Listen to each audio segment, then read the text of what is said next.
Let's take a look down under with this week's Fish Eye View, sponsored by Mercury, #1 on the water. If fishing plans are taking you to a popular spot, you know what to expect. On river, lake, or ice, it doesn't take long to figure out where all the action is. If you happen to get there late, the fish may have figured things out as well. Instead of joining the crowd, a better plan is to look for secondary, overlooked spots. Though fewer fish will be holding in these locations, chances of success are much higher.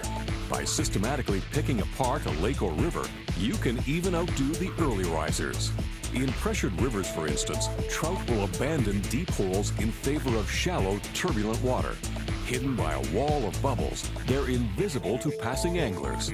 Pockets behind rocks and boulders are classic hiding spots, but expect high-speed presentations and even faster strikes. The same is true in lakes. Pressure will move fish to secondary locations. Small, isolated structure is always a big draw. Weedy shallows are also good places to look, even if it's the wrong habitat for what you're after. Though fish may be widely scattered, featureless flats are true sanctuaries on high-pressure lakes. When you break free of traditional thinking and do it your own way, it's possible to enjoy a secret stash of fish wherever you go.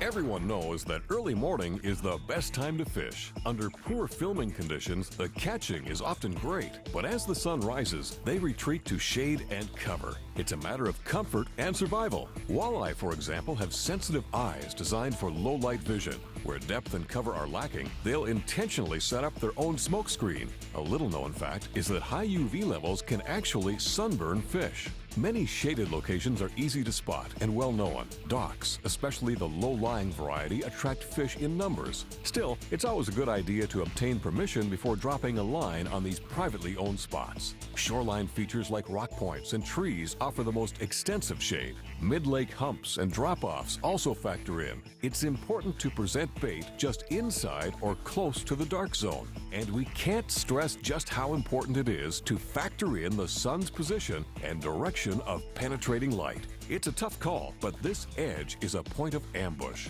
As you can see, fish are nearly invisible until they venture out to capture unsuspecting prey. Of all the shaded hotspots, bridges remain overlooked. Allow us to demonstrate. Under a busy highway, close to a large city, live some of the largest, well-fed trout in southern Ontario. It's pretty much common knowledge that every lake and river has at least one glory hole attached to it, places where game fish are found consistently and in numbers. Understandably, most are well documented and heavily fished. Some reach the status of local legend. Because fish are predictable in behavior, they're relatively easy to find. Smallmouth bass, on the other hand, can fool you. Due to the stereotyped image of smallmouth and rocks, most anglers head there. The same is true of shoreline features like fallen trees. In both cases, be prepared to deal with pressured fish. Virtually bypassed by anglers, some of the very best smallmouth structure is weed beds. Cabbage, coontail, and pencil reed, indeed any type will draw and hold fish. The outer edge is a good starting point, but it's mostly one here and one there. To find concentrations of fish, you have to expand your search and dig deeper. In large weed beds, look for open pockets. Then spot cast to these from a distance. A jig in soft plastic is ideal for the purpose, but remember to make repeated presentations to effect a proper survey.